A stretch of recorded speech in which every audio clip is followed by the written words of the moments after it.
Hey, happy holidays, everybody. Thanks to all that joined in on my Christmas live stream yesterday with the Secret Santa. There's still time to get in on the Secret Santa. If you're a small engine mechanic, have a channel, or even if you don't have a channel and you just want to participate in the Secret Santa, drop me a line at Ken Small Engines with an extra S on the end at gmail.com, and I'll put you in the drawing, which is going to take place New Year's Eve. All the people that put in, I'll draw out names and I will email everyone with who you send your Secret Santa prize to.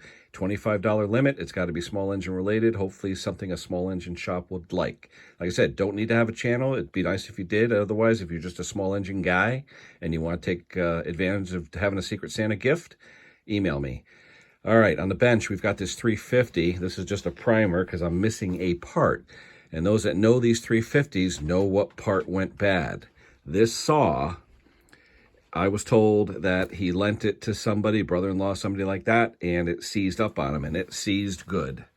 Okay, it's got more seizing on the exhaust side, and you can see it definitely seized on the intake side. But the cylinder itself, yeah, it's toast. Now, in my arsenal, I've got a couple things. I got the OEM Husqvarna piston cylinder that I can use, but I've got the Warhawk 346 XP conversion, and I'm thinking I may do the 346 XP conversion. I've had some luck with those because this guy's got a big bar on this 350. He's got 24 bar. Usually 350s, I don't usually see him running more than like a 20-inch bar. Usually 18. I run 18 on mine. Where the heck is mine? Mine is somewhere up there. My Sugihara, my 346 XP. But anyway, yeah, I got a few saws here. Yeah, just a couple. Anyway, I talked to my buddy, or I texted my buddy Matt Olson, the dentist, who's the 350 and the Husqvarna Guru 372s and all them. Asked him if he had one. Hopefully he'll respond. Anyway, so what happened is, yeah, the dreaded plastic intake clamp. That cylinder basically fell right off. There was no clamping pressure on it. It just fell right off. And that's a problem with the 350 saws.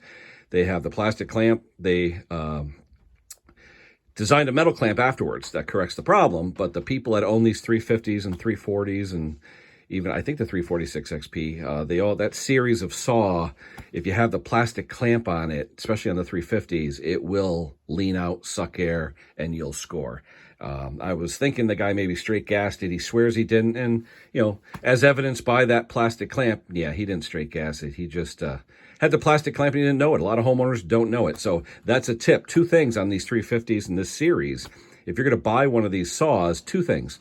Look for melted plastic down here, okay? Because what happens is the bolts in the muffler loosen up, okay? And the exhaust goes out between the cylinder head, all right, and the muffler, and it melts the oil tank roof of the oil tank there. And sometimes it melts right through. And on a 346, there's actually a muffler crutch that they sell that goes like a U-shaped piece along the front of the muffler to hold the muffler and keep it from loosening and all that. So I'll be installing one of those on these as well, so we don't have that issue. But every dealer I talk to, they're out of the metal clamps. I usually have them. I'm out of them. And you can see, yeah, there's the plastic clamp that goes on the front there. Yeah, you want the metal clamp on these saws. You don't want the other one. So, hey, he didn't straight gas it.